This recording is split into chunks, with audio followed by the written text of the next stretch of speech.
আমি সুরক্ষিতভাবে গাড়ি দিয়ে এদেরকে এক্ষুনি বাড়িতে পৌঁছে দেবো। ওর সঙ্গে আমাদের ভলেন্টিয়াররা যাবে। আমি এদের নিরাপত্তা নিয়ে খুবই চিন্তিত। এরা চাইলে আগামীকাল সিসিটিভি 2 থেকে 3 দিনের মধ্যে যারা licensee security, private security provide করেন তাদেরকে দিয়ে আমি এদের সিকিউরিটিও প্রোভাইড করব। আমার লিমিটেশনের মধ্যে আমি আপাতত এদের কাছে এটা দিতে পেরেছি।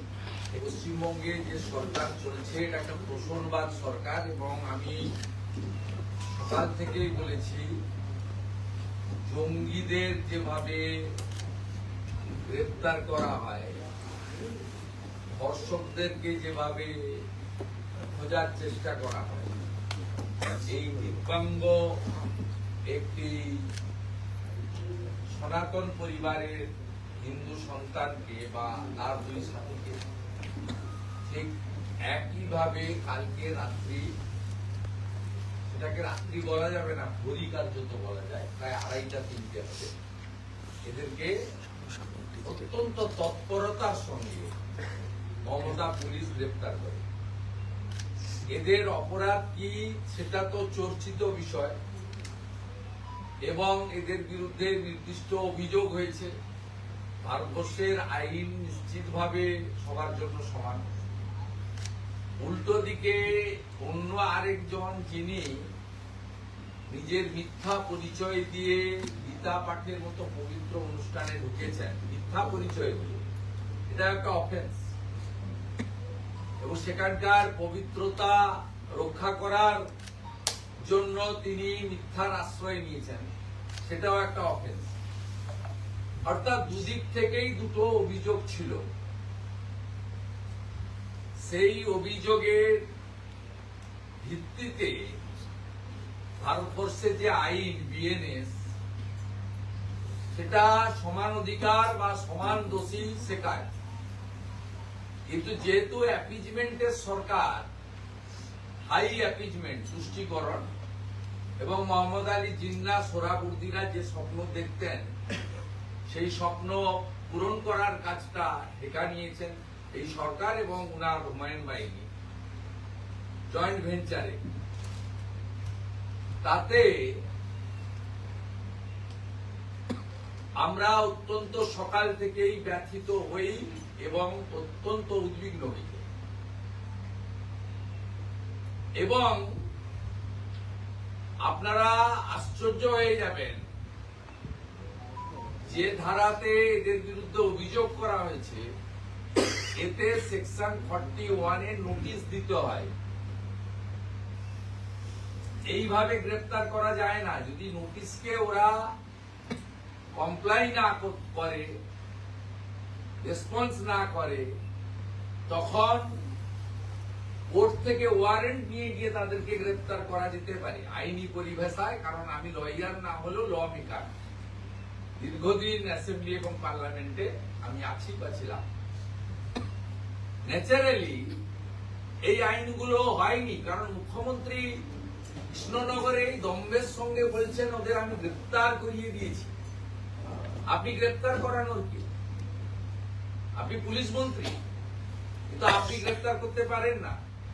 গ্রেপ্তার করতে হয় ইনভেস্টিগেটিং অফিসারকে, আইও। কোন রাজনৈতিক লোক গ্রেপ্তার দাবি করতে পারে, গ্রেপ্তার হওয়া উচিত বলতে পারে। আমি পুলিশকে বলেছি, পুলিশ মন্ত্রী বলতে পারেন আইন অনুযায়ী ব্যবস্থা নিতে। হুমায়ুন কবিরের যন্ত্রণায় তিনি সেখানে গিয়ে উল্লাস প্রকাশ করেছেন, তার উন্মত্ততা দেখিয়েছেন যে আমি সবগুলোকে গ্রেপ্তার করিয়ে দিয়েছি। বিচারের বাণী নীরবে নিভৃতে কাঁদে। এখনো ভারতবর্ষে জুডিশিয়ারি নিরপেক্ষ জায়গায় দাঁড়িয়ে আছে বলে এরকম একটি দিব্যাঙ্গ সন্তান, এরকম একটা তরুণ যুবক, আরো একজন ভাই ছিলেন, তাদের আজকে জামিন মিলেছে। আমরা ধন্যবাদ জানাচ্ছি জুডিশিয়ারিকে, এবং অসংখ্য লয়ার, কেউ কাউকে বলেনি, সবাই ছুটে দাঁড়িয়ে এদের পাশে দাঁড়িয়েছেন। অনেকে সেকুলারিজমের গুতায় এক শ্রেণীর মিডিয়ার ধর্মনিরপেক্ষতার চাদরে অনেকে ভয় পাচ্ছিলেন কি করবেন, কি বলবেন, কি না বলবেন। কিন্তু আমি বিধায়ক, বিরোধী দলনেতা, বিজেপির সদস্যগুলো অনেক পরে। আমি প্রথম হিন্দু পরিবারের সন্তান। আমার হিন্দু ভাই বোন বিপদে পড়লে প্রথম আমাকে আমার ধর্ম রক্ষা করার কাজটা করতে হবে, এটা আমাকে গীতা শিখিয়েছে। ধর্ম রক্ষতি রক্ষিত। স্বাভাবিকভাবে আমি প্রথমে আমার যারা কলকাতাতে কোর্টে কেস দেখেন, আমি তাদেরকে ময়দান থানায় এবং পাঠাই। অন্য লয়াররাও অনেকে আসেন এবং অনেক লয়ারই একসঙ্গে মিলে যৌথভাবে এটা করেন। আমি একটা টিমকে এদের 3 জনের বাড়িতে পাঠিয়ে দিই, কারণ জামিন পাবেন কি পাবেন না আমাকে হাইকোর্টে বা উচ্চ আদালতে যেতে হবে কি হবে না। আমি এদের পরিবারের লোকেদের সঙ্গেও কোথাও ভিডিও কলে, কোথাও অডিও কলে আমি অনেকের সঙ্গে কথা বলি। পরিবারকে আশ্বস্ত করি যে আমরা আপনাদের পাশে আছি, চিন্তা করবেন। আমি মনে করি এখানে কলকাতাতে উপস্থিত কিছু সাধু সন্ত সমাজ তারা খবর পেয়ে এখানে এসেছেন। এখানে রাষ্ট্রবাদী কিছু সংগঠন তারা এখানে এসেছেন। সকলকে বলিনি, আপনারা প্রেস মিডিয়া এসেছেন। আমরা অত্যন্ত খুশি যে এরা জামিন পেয়েছে। আর মমতার পুলিশকে বলবো যে আপনারা, মমতার পুলিশ শুধু নয়, মুসলিম লীগের পুলিশ হয়ে গেছে। দ্য গ্রেট ক্যালকাটা কিলিং এর সময় সুরাবর্দির পুলিশের যে ভূমিকা ছিল, ব্রিটিশের পুলিশের যে ভূমিকা ছিল, ঠিক একই ভূমিকা আপনারা নিয়েছেন। আপনাদের পস্তাতে হবে ভবিষ্যতে, এটুকু বলবো। আর মমতা ব্যানার্জিকে বলবো, কালী পুজোতে কাকদ্বীপের ঘটনায় নো গ্রেপ্তার, মন্দির বাজারে জগদ্ধাত্রী মূর্তি ভাঙায় নো গ্রেপ্তার, গতকাল কুলপিতে বজরংবলীর মূর্তি ভাঙাতে নো গ্রেপ্তার। অতএব আপনি পশ্চিমবাংলায় যে তুষ্টিকরণের রাজনীতি করছেন, হিন্দুদের পুলিশ ব্যবহার করে দমন পীড়ন করে তাদের বিরুদ্ধে যে যুদ্ধ ঘোষণা করেছেন, এর ফল আপনাকে ভুগতে হবে। এবং সমগ্র পশ্চিমবাংলার হিন্দু সমাজকে, ভারত মাতার সন্তানদের ঐক্যবদ্ধ হওয়ার আবেদন জানাবো, যাতে আমাদের এইরকম ভাইরা যারা ধর্ম পালন করতে গেছেন, গীতা পবিত্রতা রক্ষা করতে গিয়ে আজকে তাদের এই পরিণতি হয়েছে। অত্যন্ত সাধারণ বাড়ির তারা ছেলে। এ তো দীর্ঘদিন ধরে বহু জায়গায়, এর আজকে নতুন নয়, এর আগেও ধর্ম রক্ষার আন্দোলনে এই ভাইয়ের উপর, শ্রমিকের উপরে অনেকবার এই ধরনের আক্রমণ হয়েছে। আমরা এদের পাশে আছি। আমি এদের দাদা হিসেবে, হিন্দু সাথী হিসেবে আমি এদেরকে 3টি প্রস্তাব দিচ্ছি। দুটি প্রস্তাব আমি এদেরকে দিচ্ছি। একটা হচ্ছে এদের বাড়িতে সিসিটিভি এক্সিট এন্ট্রান্সে আমি লাগাতে চাই এদের ভবিষ্যৎ নিরাপত্তার জন্য। আর দ্বিতীয়, এদের আপাতত লাইসেন্স যাদের আছে, এক্স সার্ভিসম্যান যারা লাইসেন্স পার্সোনাল সিকিউরিটি প্রোভাইড করে, এদের প্রত্যেককে অন্তত একজন করে সিকিউরিটি প্রোভাইড করার বিষয়ে আমি এদের প্রস্তাব দিচ্ছি। এরা যদি রাজি থাকে তাহলে 3 দিনের মধ্যে সিকিউরিটি, এবং আগামীকালই এদের প্রত্যেকের বাড়ির এক্সিট এন্ট্রান্সে সিসিটিভি লাগিয়ে দেব। কারণ এই ছেলেগুলিকে নিরাপত্তা দেওয়া, যেটুকু, আমি তো এখানকার মন্ত্রী বা শান্তি নই, আমি সরকারি নিরাপত্তা দিতে পারবো না, আমার সে ক্ষমতাও নেই এই মুহূর্তে। তো আমি আমার দিক থেকে তাদের যতটা নিরাপত্তে রাখা যায় সেটা আমি করবো। এবং আমি এদেরকে পরামর্শ দেব, ধর্মরক্ষার আন্দোলন যেমন করবে, তেমনিও যেহেতু মমতা বন্দ্যোপাধ্যায় বা তার পুলিশ এদেরকে টার্গেট করে দিল, এরা যেন সতর্ক থাকে। এদের প্রত্যেকের বাড়িতেই বাবা মা রয়েছেন, বোনেরা আছেন, বাড়ির সংসারের অন্য লোকেরা আছে, এবং আজকে গোটা বাংলার, গোটা ভারতবর্ষের হিন্দু সমাজ এদের পাশে এসে দাঁড়িয়েছে। এদের জীবনের মূল্য অনেক। এরা পশ্চিমবাংলায় ভালো কিছু দেখে যেতে চায়, আমরা এদের জন্য ভালো কিছু করতে চাই। তাই এদেরও কিছুটা সতর্ক থাকা উচিত এবং এদেরও বন্ধু বান্ধব যারা আছে যুব সাথীরা তাদেরকেও বলবো এদেরকে যেন একটু লক্ষ্য নজর রাখে। আমরাও এদের সঙ্গে যোগাযোগ রাখবো, ডেডিকেটেড লোক দিয়ে রাখবো, যাতে এরা মধ্যরাতেও যদি বিপদে পড়ে আমরা পাশে দাঁড়াতে পারি। এটাই ছিল আমার বক্তব্য। একটা বিষয় যে ইসলাম ধর্মাবলম্বী কোনো প্রোগ্রামে যদি আশেপাশে শুকুরের মাংস একইভাবে করা হতো এবং এমন যদি ঘটনা ঘটতো, মমতা বন্দ্যোপাধ্যায় পুলিশ কি কোনো ব্যবস্থা নিতেন সেই মুহূর্তে? যা পরিস্থিতি, মানে এই মালদা মুর্শিদাবাদ বা যেই ঘটনাগুলো আপনি উল্লেখ করলেন। সম্প্রতি কালী পুজোয় কাকদ্বীপ, জগদ্ধাত্রী পুজোয় মন্দির বাজার এবং বজরংবলী কালকের যে কুলকৃত ঘটনা, এরকম আমি গত 6 মাসে ধুলিয়ান শামশেরগঞ্জ তো 1 বছর পেরিয়ে গেছে, আমি 100 উদাহরণ দিতে পারি যেখানে পুলিশ একটা চোখ বন্ধ করে রেখেছে মমতা ব্যানার্জির নির্দেশে। কমপ্লিটলি হিন্দুদের উপর অত্যাচার করা হচ্ছে, হিন্দু বিরোধী সরকার। কিছুদিন আগে পাণ্ডবেশ্বরে গীতা বিতরণ যারা করতে গেছিল তাদেরকে ধরে মারা হয়েছে। ইভিন এই মঠ মন্দির থেকে যারা বেরিয়ে এসেছেন ধর্ম রক্ষা করার কাজে, এরাও নিরাপদ কিনা এর সন্দেহ আমার আছে। একটা গ্রেটার বাংলাদেশের একটা ব্লুপ্রিন্ট বিভিন্ন জায়গায় ঘুরে বেড়াচ্ছে এসআইআর এর প্রাককালে বিভিন্ন সীমান্তবর্তী এলাকাগুলোতে। এটা বাংলাদেশ নামটা তো ভারতের সৃষ্টি করা, সেই মুক্তচেতার উদার মনের বাংলাদেশ নিয়ে তো কারোর আপত্তি নেই। আপনি বলতে পারেন যে উগ্র মৌলবাদীদের যে বর্তমান বাংলাদেশ, তার বর্ধিত বাংলাদেশ পশ্চিমবঙ্গে আমরা দেখছি। সেই কারণে 2024 থেকে 5ই আগস্ট 2024-এর পর থেকে ওই দেশে যা যা করা হচ্ছে, হিন্দু মঠ মন্দির, সন্ত সাধু সমাজ, বৈষ্ণব, ঠিক হিন্দু মহিলা নারী, পশ্চিমবঙ্গেও তার প্রভাব আমরা দেখতে পাচ্ছি। গত বছর আমরা দুর্গাপূজায় ফালাকাটায় দেখেছিলাম, এটা আমাদের এলাকা, এখানে মাইক বা এখানে আসর, ঘন্টা, শাক, বাদ্যি বাজবে না। মহিলারা প্রতিরোধ করেছিলেন, পিছু উঠেছে। এই গার্ডেন রিচে সেখানেও বলা হয় যে আমাদের এলাকা মাইকে চণ্ডী পাঠ, গায়ত্রী পাঠ, আমাদের পুজোর দুর্গা পুজোর যে মহামায়ার মন্ত্র উচ্চারণ এখানে হবে না। আমি গিয়ে ওদের বুকের উপরে আরতি করে এসেছি। এই ট্রেনটা 2024 থেকে লোক লক্ষ্য করছে। ঠিক সরস্বতী পুজোতে একইভাবে যোগমায়া দেবী কলেজে ছাত্রীকে কলেজে যেতে, হাইকোর্টে যেতে হয়েছিল সরস্বতী পুজোর জন্য। তৃণমূলের বুথ সভাপতি নূর আলী মোল্লা নাকি নাম, তিনি নগর উপরা হরিণঘাটাতে বলেছিলেন এই বিদ্যালয়ে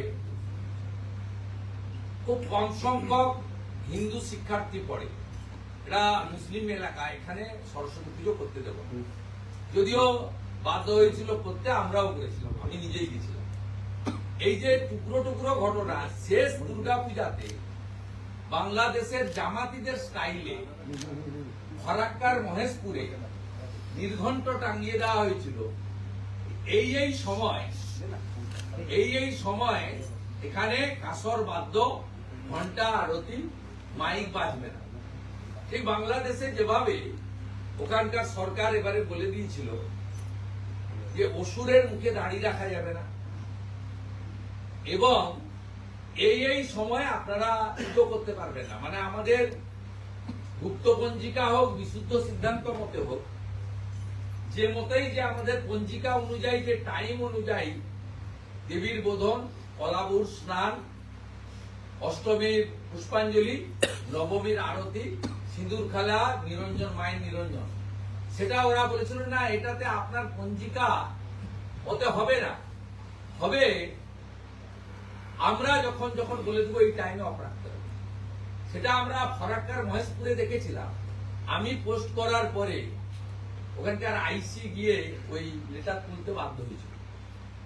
একইভাবে কলকাতার কাছে মহেশতলাতে বিধর্মীদের হাতে যে তুলসী মাতাকে আমরা দেবী বলি, তুলসী রানী বলি, এবং ভগবান কোথাও জল পর্যন্ত গ্রহণ করেন না তুলসী পত্র না দিলে।